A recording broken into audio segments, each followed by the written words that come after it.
اس نے ایک آنکھ دبا کر کہا، بس جو کچھ ہو رہا ہے وہی کرتا رہ، اس سے پیسے سمیٹ اور نکل لے ورنہ مصیبت کھڑی ہو جائے گی۔ اکبر کی سمجھ میں آ گیا تھا کہ اسلم کہنا کیا چاہتا تھا۔ ایک صبح وہ پھر اسی پارک میں پہنچ گیا۔ اس بار بھی اسے باس نے اپنے گھر بلایا تھا۔ اکبر کے لیے یہ بہت سنہری موقع تھا۔ وہ باس کو نمٹا کر اسی پارک میں پہنچ گیا۔ وہ عورت جس نے اپنا نام صفیہ بتایا تھا وہیں موجود تھی۔ اس دن اس کی بائک بھی اس کے پاس نہیں تھی، اس میں کچھ خرابی ہو گئی تھی۔ اکبر کو دیکھ کر وہ خود ہی اس کے پاس آ گئی۔ اکبر نے سلام کیا۔ وہ اکبر کے ساتھ ہی بینچ پر بیٹھ گئی۔ کیا بات ہے، تم 2-4 دنوں سے اس طرف نہیں آئے؟ اس نے پوچھا۔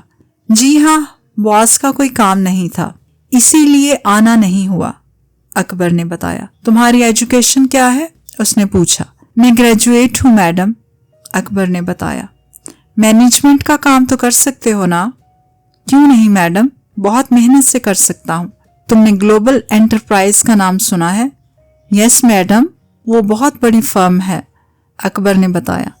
ایک بار وہاں بھی جاب کی ٹرائی کر چکا ہوں لیکن کامیاب نہیں ہوا۔ وہ مسکرا دی۔ کوئی بات نہیں، تم وہاں چلے جاؤ، تمہاری جاب ہو جائے گی، کیونکہ وہ میری ہی فرم ہے۔ آپ کی فرم ہے میڈم؟ اس میں حیرت کی کیا بات ہے؟ کیا میری فرم نہیں ہو سکتی؟ کیوں نہیں میڈم؟ وہ جلدی سے بولا۔ تمہاری عمر کتنی ہوگی؟ اس نے پوچھا۔ اس مہینے کی 17 تاریخ کو میں پورے 25 سال کا ہو جاؤں گا، اکبر نے بتایا۔ اب سمجھی، یعنی 17 تاریخ کو تمہاری سالگرہ ہوگی؟ ارے نہیں میڈم، کہاں کی سالگرہ اور کہاں کی برتھ ڈے؟ ہم غریبوں کی زندگی بس کسی طرح گزر ہی جائے تو بہت ہے۔ میں نے آج تک اپنی برتھ ڈے سیلیبریٹ نہیں کی۔ اکبر نے پہلا جال پھینک دیا تھا۔ چلو، اس بار تمہاری برتھ ڈے ہماری طرف سے ہوگی، اس نے کہا۔ کیا؟ اکبر حیران رہ گیا تھا۔ لیکن کیوں؟ اس لیے کہ ہم جس کو اپنا سمجھ لیتے ہیں اس کے لیے کچھ نہ کچھ کر ہی سکتے ہیں۔ وہ مسکرا رہی تھی۔ اکبر نے دل ہی دل میں خود کو مبارکباد دی۔ اس کا خیال تھا کہ ان مرحلوں میں بہت دن لگ جائیں گے، لیکن اس عورت نے خود ہی پہلا قدم بڑھا دیا تھا۔ اب کیا پریشانی تھی؟ جب یہ عورت اس کے ہاتھ میں آنے والی تھی تو اس کے ساتھ اس کی دولت کا کچھ حصہ تو اس کے پاس بھی آ جاتا۔ اس کے علاوہ اس نے اکبر کو ایک بڑی فرم میں جاب کی بھی آفر کر دی تھی۔ وہ ایسی فرم تھی جس میں ہر کوئی کام کرنے کا خواہش مند تھا۔ اس نے سنا تھا کہ اس فرم میں کام کرنے والوں کے پاس دیکھتے ہی دیکھتے گاڑی بھی آ جاتی ہے۔ چلو میں تم کو اپنا گھر دکھا دوں، اس نے کہا۔ 17 تاریخ کو وہی آنا ہے۔ وہ اکبر کو پارک سے باہر لے آئی۔ چلتے ہوئے اس نے اکبر کا ہاتھ تھام لیا تھا۔ اکبر کی دھڑکنیں تیز ہو گئی تھیں۔ شاید اپنی طرف سے اسے کچھ کہنے یا کچھ کرنے کی ضرورت ہی نہیں تھی، اس نے خود ہی پہل کر دی تھی۔ گیٹ سے باہر کالے رنگ کی ایک شاندار مرسیڈیز کھڑی تھی جس کے پاس باوردی ڈرائیور بھی موجود تھا۔ ڈرائیور نے اس عورت کو دیکھتے ہی کار کا دروازہ کھول دیا تھا۔ بیٹھ جاؤ، اس عورت نے گاڑی کی طرف اشارہ کیا۔ اکبر ڈرائیور کے ساتھ والی نشست پر بیٹھ گیا۔ عورت نے پچھلی سیٹ سنبھال لی تھی۔ ڈرائیور نے اسے دیکھ کر کسی حیرت کا اظہار نہیں کیا تھا۔ ہو سکتا ہے کہ اس کے لیے یہ کوئی نئی بات نہ ہو۔ یہ عورت اس پارک سے پہلے بھی نہ جانے کتنوں کو اسی طور سے اپنے ساتھ لے جا چکی ہو۔ اسلم کی باتیں درست ہوتی جا رہی تھیں۔ راستے میں خاموشی رہی۔ اکبر بھی چپ ہی رہا، اس کے پاس بولنے کو کچھ بھی نہیں تھا۔ کچھ دیر سفر کے بعد گاڑی ایک شاندار سے مکان کے گیٹ پر آ کر رک گئی۔ ہارن بجانے پر گارڈ نے جلدی سے گیٹ کھول دیا تھا۔ گاڑی اندر چلی گئی۔ عورت نے اکبر سے کہا، آؤ میرے ساتھ۔ اکبر کچھ دیر کے لیے دنگ رہ گیا تھا۔ وہ مکان اس کے باس کے مکان سے بھی زیادہ شاندار تھا اور اس کا ڈرائنگ روم بھی اسی مناسبت سے شاندار تھا۔ وہ اس طرح بیٹھا ہوا تھا جیسے اسے سکتہ ہو گیا ہو۔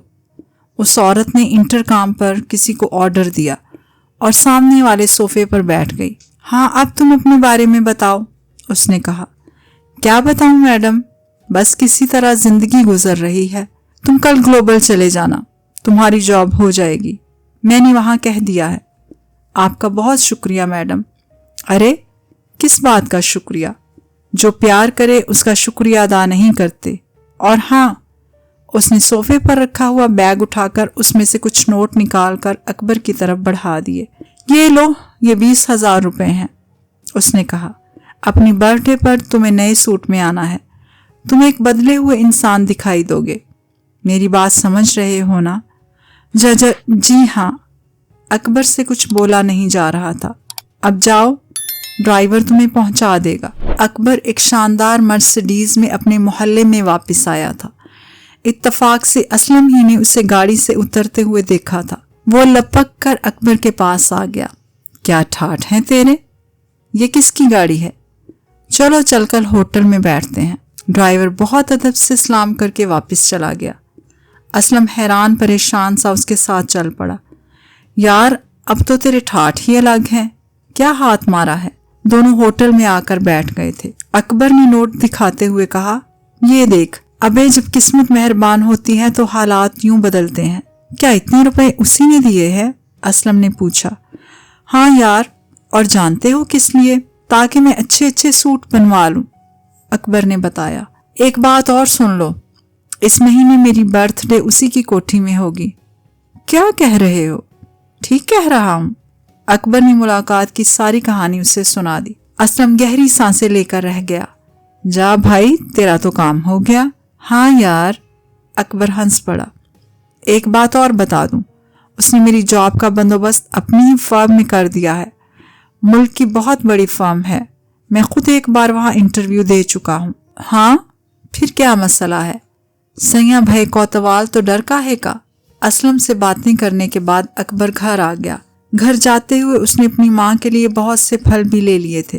دوسرے دن اس نے دفتر سے چھٹی کر لی۔ اسے سوٹ خریدنے تھے۔ اس نے 2 سوٹ، جوتے اور 2-3 شرٹس لیں۔ ایک اچھا سا پرفیوم لیا۔ اس کے علاوہ اپنی ماں کے لیے ساڑی لی، اس کی دوائیں لیں۔ اس کے پاس جتنے پیسے تھے، ان پیسوں میں وہ یہ سب کر سکتا تھا، اور ابھی تو آغاز تھا۔ اگر اس عورت کی مہربانیاں جاری رہتی تو وارے نیارے ہو جاتے۔ بات صرف اتنی تھی کہ اسے بہت احتیاط سے چلنا تھا، اپنے آپ کو چھچھورا ثابت نہیں کرنا تھا۔ اگر محبت کا اظہار بھی کرنا تھا تو بہت سلیقے کے ساتھ۔ دوسری صبح اس نے اس پارک تک جانے کے لیے کرائے کی گاڑی منگوا لی۔ وہ اپنی بائک پر نہیں جانا چاہتا تھا۔ اس نے اس صبح کے لیے سرمئی رنگ کے سوٹ کا انتخاب کیا تھا۔ یہ رنگ اس کی رنگت پر بہت سوٹ کرتا تھا۔ سوٹ اس نے انہی پیسوں سے خریدا تھا جو پیسے اس عورت نے دیے تھے۔ وہ معمول کے مطابق واک کرنے کے لیے پارک میں موجود تھی۔ اکبر جب اس کے سامنے جا کر کھڑا ہوا تو وہ حیرت سے اکبر کو دیکھتی رہ گئی۔ کیسا لگ رہا ہوں میں؟ اکبر نے مسکرا کر پوچھا۔ اس کی آنکھوں میں پسندیدگی کے جذبات تھے۔ اس نے صرف اتنا کہا، چلو میرے ساتھ۔ وہ اکبر کو اپنے ساتھ اپنے گھر لے آئی، اسی شاندار گھر میں جہاں اکبر پہلے بھی آ چکا تھا۔ اس نے اکبر کو ڈرائنگ روم میں بٹھاتے ہوئے کہا، تم بیٹھو، میں ابھی آتی ہوں۔ وہ اندر چلی گئی۔ کچھ دیر بعد وہ واپس آئی تو اس کے ہاتھ میں ایک باکس تھا۔ یہ دیکھو، اس نے باکس کھول کر دکھایا۔ اس باکس میں ایک ایسی چیز تھی جو اکبر کے لیے انجانی نہیں تھی۔ وہ ایک امام ضامن تھا۔ اس کی ماں بھی اسے اس وقت باندھا کرتی تھی جب اس کا باس اسے دفتر کے کام سے شہر سے باہر بھیجا کرتا تھا۔ اس عورت نے بولنا شروع کیا۔ اس کی آواز بہت دھیمی تھی۔ اس آواز میں درد کھلا ہوا تھا۔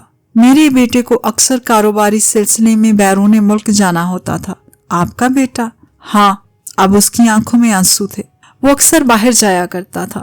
میں اسے امام ضامن باندھا کرتی تھی۔ میں اس کے لیے امام ضامن ہر وقت تیار رکھتی تھی، نہ جانے کس وقت اسے جانا پڑ جائے۔ بس یہ آخری امام ضامن اسے باندھ نہیں سکی، کیونکہ اس سے پہلے ہی ایک سفر میں اس کا ایکسیڈنٹ ہوا اور وہ مر گیا۔ کیا؟ اکبر کو جیسے شوق سا لگا۔ ہاں، وہ مر گیا اور یہ امام ضامن رکھا رہ گیا۔ اس دن جب میں نے تمہیں پارک میں دیکھا تو ایسا لگا کہ میرا بیٹا واپس آ گیا ہو۔ بالکل ویسا ہی انداز، وہی خد و خال اور وہی عمر، وہی قد کاٹ۔ تم ہو بہو میرے بیٹے کی طرح ہو۔ تمہیں دیکھ کر میرے دل پر کیا گزر رہی ہوگی، اس کا تم یا کوئی بھی اندازہ نہیں لگا سکتا۔ میں تمہیں دیکھتی رہی، پھر خود پر قابو نہیں رکھ سکی۔ میری مامتا مجھے تمہارے پاس لے گئی۔ وہ رونے لگی تھی۔ اکبر سناٹے میں تھا۔ بیٹا، میں نے جو کچھ تمہارے لیے کیا ہے یا کروں گی، وہ کسی اور کے لیے نہیں، اپنے بیٹے کے لیے کروں گی۔ بیٹا، اب یہ امام ضامن تمہیں باندھ رہی ہوں، کیونکہ تم بھی سفر کرتے رہتے ہو۔ وہ رو رہی تھی۔ اکبر لرز رہا تھا۔ اس نے بھی رونا شروع کر دیا۔ دل ہی دل میں اپنے خیالات پر خود کو ملامت کر رہا تھا۔ ایک ماں نے اپنے لرزتے ہاتھوں سے اپنے بیٹے کو امام ضامن باندھ دیا تھا۔ تو دوستو کیسی لگی آپ کو ہماری یہ کہانی؟ امید ہے ضرور پسند آئی ہوگی۔ اپنی قیمتی رائے کا اظہار کمنٹ میں ضرور کیجیے گا۔ ملیں گے کسی اور اچھی کہانی کے ساتھ، تب تک کے لیے اپنا بہت خیال رکھیں۔ اللہ حافظ۔